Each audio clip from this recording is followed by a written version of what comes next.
আসসালামু আলাইকুম। আজকে দুঃখ ভরা মন নিয়ে আপনাদের সামনে হাজির হয়েছি। গতকাল থেকে যে নিউজগুলা সবার নিউজ ফিডে ঘুরতেছে সেই বিষয়ে কথা বলার জন্য।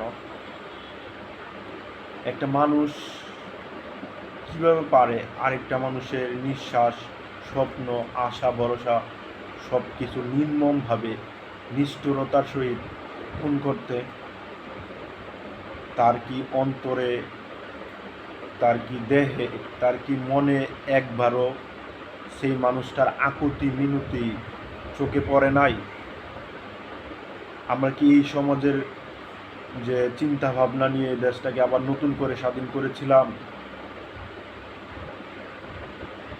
আজকে অন্যজন বিপদে, কালকে আমি আপনি বিপদে পড়তে পারি। কারো গ্যারান্টি নাই কে কখন কোথায় কিভাবে বিপদে পড়বে। কিছু মানুষ বসে বসে বারবার শুধু মানুষের হাসি কান্না দেখতেই আছে, কেউ এগিয়ে যাচ্ছে না। ভাই, আপনি যদি এগিয়ে না আসেন, আমি যদি এগিয়ে না যাই, তাহলে এই সমাজ, এই বাংলাদেশ ধ্বংস হয়ে যাবে।